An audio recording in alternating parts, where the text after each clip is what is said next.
The Middle East Institute at Georgia State University presents Arabic Grammar Unpacked. In this lesson, we will be discussing what are called assimilated verbs, that is, their first root letter is the letter waw. In previous lessons, we've talked about how to use regular verbs in pretty much every possible aspect.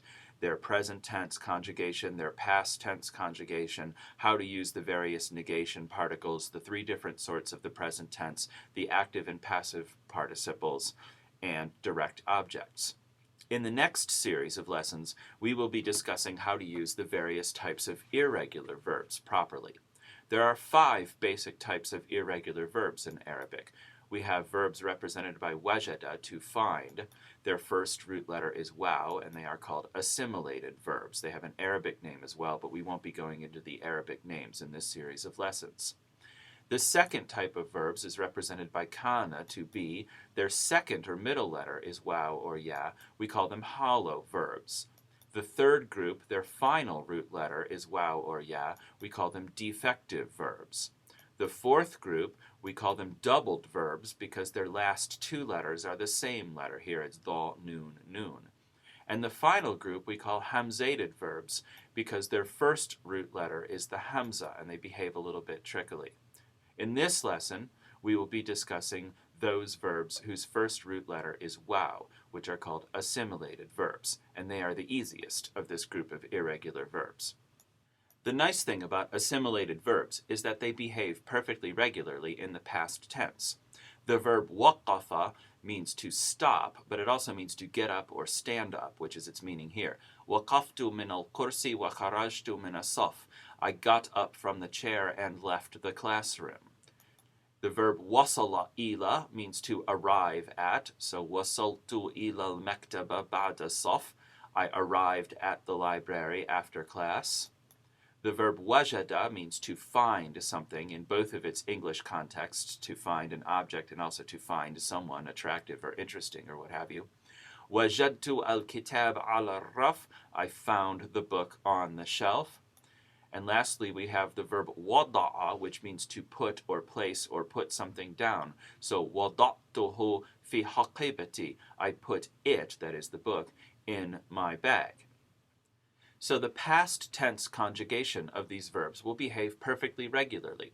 If we take the verb wajada, we can conjugate it in the past tense. Wajadtu, wajadta, wajadti, wajada, wajadat. There's nothing irregular about this verb in the past tense. All of the various dual forms and all feminine forms, it will behave exactly like any other verb you know. You shouldn't have any problem conjugating it in the past tense. But in the present tense, things get a little bit tricky. What happens is that the waw assimilates or disappears in the present tense. So rather than saying awqif min al-kursi wa akhraj min as-saf, we say aqif. And the reason is that if you pronounce awqif, awqif, awqif 1,000 times, eventually you give up and just say aqif. So this is a pronunciation change that occurred way back in pre-Islamic times. So rather than saying awqif min al-kursi wa akhraj min as-saf, we say aqif. Now this shouldn't present a problem verbally, but in reading it might present a problem because you'll look at this verb and you'll say, hey, wait a second, there's only 2 root letters. So the best trick to learning to do these is to simply learn the most common vocabulary words. I've given you 4 of the most common vocabulary words here in this presentation, but there are others as well. So learn to recognize the vocabulary as vocabulary, and you won't have any problem with these. Aqif min al-kursi wa akhruj min as-saf. I get up from the chair and I leave the classroom. By the same token, asil ila al-maktaba ba'd as-saf. I arrive at the library after class. Again, it's not awsil, it's just asil. Ajid al-Kitaab al-Raf. I find the book on the shelf. Again, we're missing the waw here, and if you can learn to recognize the vocabulary words, it won't be a problem. But if you encounter an unfamiliar one, what you're going to do is look at this word and say, well, hang on, there's only 2 letters. How do I look this up in the dictionary if I want to know what it means? And this is going to be the ongoing problem with irregular verbs, is that you'll often see only 2 root letters rather than 3. The all-time best way to deal with this is to simply know vocabulary. But in the absence of knowing vocabulary, recognizing the patterns is the best way to go about it. In the present tense, this type of verb loses its waw. So rather than saying أودعه في حقيبتي, I say أودعه في حقيبتي. The wow assimilates or disappears.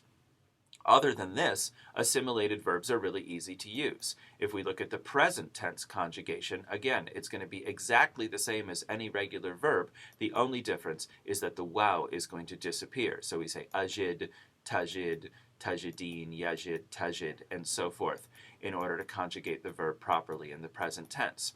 It would probably behoove you to go back and to take screenshots of both of these conjugation tables just so you can memorize them. But frankly, it shouldn't be that difficult because as long as you recognize that the wow disappears and you know the most common vocabulary words, assimilated verbs shouldn't present a great deal of problem for you. Now, the same thing applies in the other two versions of the present tense. So if I say I want to stop at that cafe, I say uridu an aqifa, the only difference being that we have the fatha at the end instead of the dhamma, fi dhalik al-maqha. Or I can say len nasila qabla muntasif al-layl. We will not arrive before midnight. Again, just with the fatha rather than the dhamma at the end of the word. Same thing in the mudari' majzoom, the third form of the present tense. Lam ajid al-Kitaab al-raf. I did not find the book on the shelf. We have a sukoon here instead of a dhamma over the last root letter, but otherwise it's the same thing. Alam tada'hu fi haqibatik. Didn't you put it in your bag? Again, we have the missing wow and the sukoon over the ayn here because we're in the mudari' majzoom. Notice that when we have hal before a negation particle, we replace it with alif bi hamza. We don't say hal lam, but rather alam.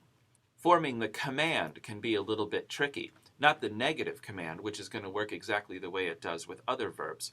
Here, we're missing the wow because it assimilates. So we say, la taqif fi dhalik al-maqha. Don't stop at that cafe.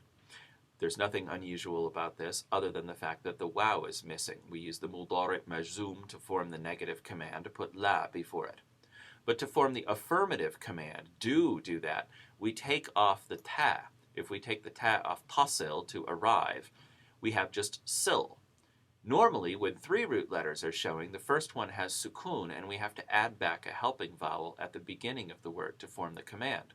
But in this case, we don't, because we don't have a sukoon at the beginning of the word. So we have a two-letter command, sil, arrive, sil, qabla muntasif al-layl, arrive before midnight. It works the same way with the plural and feminine forms. So, jiddu asdiqa'akum fi dhalik al-istiham, find your friends in that crowd. That's a command. We have the wow and silent alif to indicate that it's plural, but other than that, we simply have the two main root letters. The wow is simply gone, and that's why it's going to behoove you to know the main vocabulary words. Da'i al-awraq ala maktab al-mu'id. Put the papers on the TA's desk. Here we're talking to a woman because we've added the ya at the end of the command, but the command for put is just da. And because it's an assimilated verb, that means it begins with wow, its wow disappears in the present tense, which means it's going to disappear in all versions of the present tense, which means it's going to disappear in the command form as well as the other form. Assimilated verbs are quite easy to use. As long as you recognize that the wow disappears, there's nothing else that's unusual about them. If you learn these four main vocabulary words, there's probably about a dozen others that pop up from here to there, and if you can learn those as well, you should master assimilated verbs, and you shouldn't have any problems moving on and using the other types of irregular verbs.